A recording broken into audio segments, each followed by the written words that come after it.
all. I've just come to talk to you about having a time out later today. You know the event that happens down in the cubicle earlier on with the extubation and the reintubation. Sophie's come to me and asked if she could have a time out, so I thought that would be a great idea actually. So brilliant. I've just made a list of all the people involved in the incident. Okay.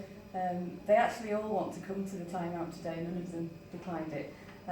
So I wondered if you could suggest the best time of day to hold the meeting and whether you'd be able to free up the staff.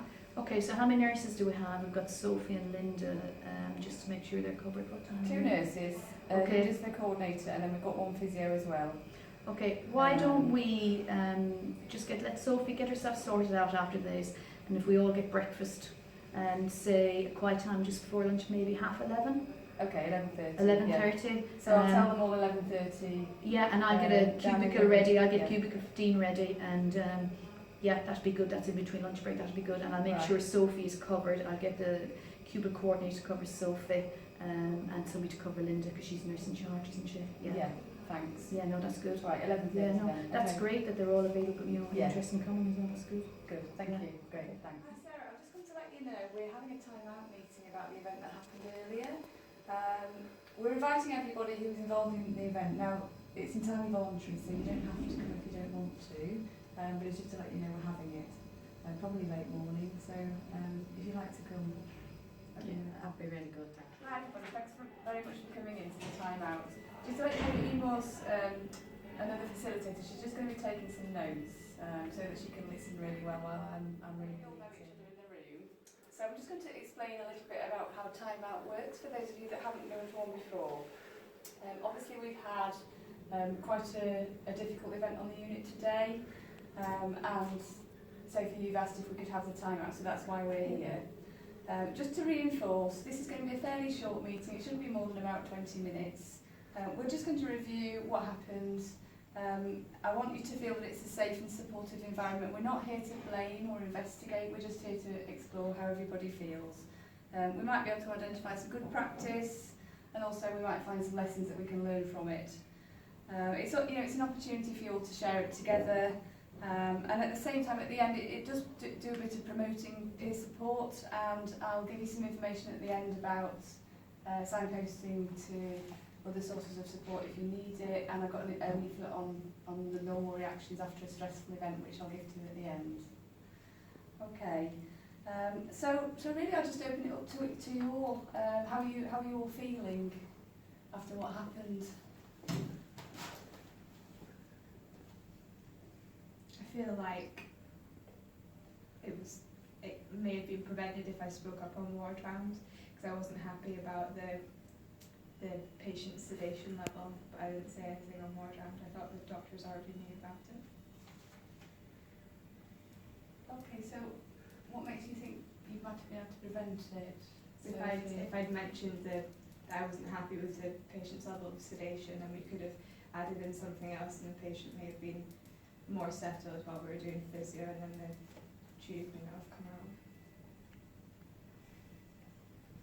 How does everybody else feel about what Sophie said? I think it feels like maybe you're being a bit hard on yourself.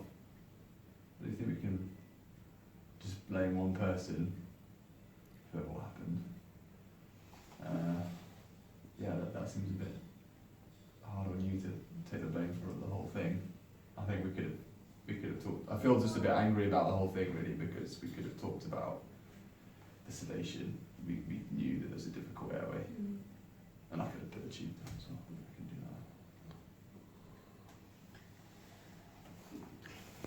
I mean, you can't really blame yourself for not being able to put the tube down, because it's, that's always a possibility, especially when somebody's got a difficult airway, and that's why we're a team, and that's why we escalate things when things aren't going as smoothly as we expect them to be. And I think you did everything right. You couldn't get the tube in, but you got people involved. You called a consultant. You managed the patient's airway as well as you could whilst the next step has been taken. So again, I don't think you can blame The steps to getting the tube back in, Mark. Well, Did that go smoothly in the end? it felt quite chaotic for me, the whole thing really. It's just been an airway emergency. We're always quite. Yeah, I mean the difficult stressful. Yeah. So we pulled the crash buzzer, we got people in the room, and then I tried to intubate the child the first time, but then we couldn't do it, and someone told me to stop, so took the ring scope out. And we went back to bagging the child, and then had another go, and still couldn't get a proper view. So then I can't quite remember what happened next actually. Did we call for more help? I can't remember. Yeah, I think the anaesthetic consultant was phoned. We didn't get out a crash call, Right. but we did phone the first Okay. anaesthetic. Coordinator work. How did it feel for you as somebody coming in to help? So it felt quite smooth. Everybody got everything. People who'd been asked to do jobs went and got the put the call out for the anaesthetist on call, who turned up fairly promptly. All the equipment was present and we were able to use it. I think Sophie did really well at supporting family and supporting the medical staff to try and reintubate. I think Mark, you also did your job well. It's, with a difficult airway, it's always very difficult in these situations. I think probably, if you look at the things that you did well, there will be things that you can draw from that. We have To organise ourselves. a difficult airway protocol, which is on the crash trolley that was written by one of the anaesthetic colleagues, which can be useful in that scenario. And think maybe one thing we should take forward is making people more aware of that when it's there, so that people know that they can use it if they want to. Might be helpful. Do you all know now where that is kept? No, I didn't know. Yeah. I didn't know we had one of those. So it's kept, isn't it, Linda? Is that right on the crash trolley? It's kept on the crash trolley, yeah. It may be. So there's an algorithm that you can use. It's really useful to know in emergency where that is. We've got standard equipment on our trolley, but you have in theatres a difficult airway trolley as well. don't you, Yeah. With specialist equipment, so it's about calling for help at the right time. Which it sounds like you all managed to get the right help there quickly. Yeah, I think I probably could have pulled the crash buzzer a bit sooner. Okay. But there was two of us in the room. From your perspective.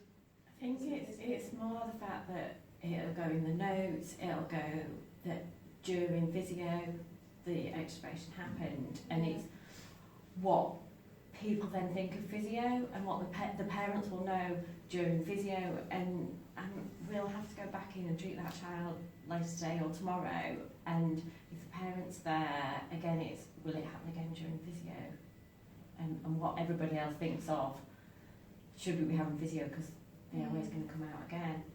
I suppose that's up to us as a team to prevent it happening. So how can we do that? What are the factors we can do to stop that happening during physio? Well, I suppose to ensure the tapes are secure, to optimise the sedation. At physio, ensure that if there's any chloral due or anything that is given prior to physio within, say, 30 minutes, to ensure that it's got the full effect and assess the patient before we start. The physio comes under ward round as well, so if there's a talk about sedation is a problem, make sure that's done before the physio comes to treat or before even nurses come and do any intervention. So I think just, yes, the physio is part of a multidisciplinary team. But I don't think you should blame yourself that it's a physio, there's an issue identified where it was sedation, and we as nurses, we can reassure our doctors, medical team, we can reassure the parents that, that we hopefully we can look at this. Do you think we could have done better on the ward round this time? Do you think we didn't sound like we didn't share all of the information today on the ward round? I didn't speak up about sedation, and then I don't think that it was mentioned that the child had a difficult airway. Yeah, we didn't discuss that, Yeah. and we should have handed that over. Yeah. And then you would have been more aware it was physios we were dealing with. I think that should be highlighted on the top of the ICU charts that it's a difficult airway. Makes people aware every day. And maybe I should have made time for you to be able to speak, Sophie, so to ask if you want any questions. And if I'm not there, maybe it's important that the medics ask the nurse at the bedside if there's anything they want to ask. As a junior staff member of staff, often it's difficult to speak up when you're saying stuff. I think the other thing we can take forward here is our difficult area protocol that we have, and this meeting is confidential, but outside this I think we can just put an email out to all the staff and say we have a protocol and people are made aware, and just Yeah. Would you be willing to do that, Mark, to the medical staff and the AMPs about handover, about difficult airways Yeah. and difficult airway algorithm, just to highlight where Yeah, I it's can kept? send that around. Adam, I can get any electronic copy of the Yeah. algorithm. We can have that done. as well. Okay, thank you. So we'll have that as an action from the meeting that, Yeah. that Mark's going to communicate to the team about difficult airways. If Mark does the medical staff and I can do the nursing staff, so all band 5, 6 and 7s are aware as well. Good. Okay, and I think just the other learning point that's come out is about having the crash buzzer early, calling for help early, which sounds like you did, but don't forget that crash buzzer's there. Okay. Okay. Does anybody have anything else they want to talk about? About the incident? Do we know if anyone's spoken to the parents about what's happened? Did the consultant speak to the parents as well? I think it's really good that it was noticed that the baby was bradycardic, because often when you're trying to do something like an intubation, people fixate on that little bit, and especially when it's difficult and they look and they're completely focused on that and sometimes forget to look at the surroundings, and actually picking up that the baby dropped the heart rate and starting CPR was actually a really good thing to do. So I think taking the circumstances, everybody did a really good job. Okay, so just to summarise then, we've talked quite a lot about communication on the ward rounds, about handovers at the medical level, and also about speaking up from the nursing level, and so that the whole team can have a good view of the patient, including physiotherapists. We've talked about management of difficult airways. It's a very challenging situation, about the importance of calling for help, and hopefully some learning about the difficult airway procedures that we've got in place, and where to find them, and you're going to disseminate that to the team, Mark. So that's it. Thank you very much for coming. Before you leave, I have two things for you. The first is an evaluation form, because we want to know how we're doing, how these meetings are affecting you, whether you think we're running them well. A summary of what happened here. Great. First of all, can you read my writing? Yeah, I And can. Yeah. what's your workload? Are you able to do it, or would you need Mike to do it? No, I can do it. If I get it, I'll get it done now. Okay. Because I think it'll be quicker to get it done straight away. Okay, and then the staff will be emailed. We've got the list of emails, haven't we? Yeah. Perfect. And I'll email them that, and I'll also email them a copy of the normal reactions to Perfect. the traumatic events on email. Yeah. And then I'll put the action points at the end for Mark And myself actually, because I said, yeah, that's fine. Good. Okay, so they've evaluated well actually. Then they all thought the timeout was relevant and useful, and they also recommended to the colleagues. That theme about what they like about the meeting, about the honesty and the openness comes through again. There was just one person said they'd like, what would you like to change? Just one person said they felt the meeting was a bit too soon for them. Okay, so the incident happened what time? 9:30. We did a meeting at I mean, 11. we were keen to visit on the shift, weren't we? But I think we just have to be aware that Okay. sometimes it's not always the right time for everybody. Okay, maybe if we opportunity, could maybe say, could you do it after lunch? Yeah. That's worth bearing in mind. Did everybody fill out the evaluation and return it? Yeah, Oh, that's good. That's good.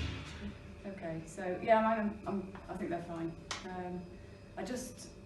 I'm a bit worried about Mark. Right. I think he probably needs some more time to process that event. I'm on with him in 2 days' time, so I'm going to make sure that I just catch up and find out how he's doing and follow up on it for him. Okay, I think as well as Sophie and Sarah the physio as well, in discussion there is a few bits of, Sophie was blaming herself for not saying an award round, and actually the physio commented, Sarah about how parents would feel she is and how nurses are physio. Yeah. So, Yeah. okay, I'll touch base with Sophie. Yeah. I'll tell her if it's with her permission, I'll speak to her band 7 or email band 7 and link her in and just say there's been an incident, we've had a timeout, and she can follow it up then. Regarding Sarah, I suppose she's on the unit most days, so should we just try and check in with her in the next few okay, days? I'm back in 2 days' time, and yeah, we'll just check she's emails out. We put all the supports, emails and Yeah. links to it as well, so she'll have that as well. Yeah, good. Okay, Yeah, that's a that's good fine. plan. That's Great. good. Thank you Yeah, very good. much. All right, Okay, thanks. good. See you later. Bye.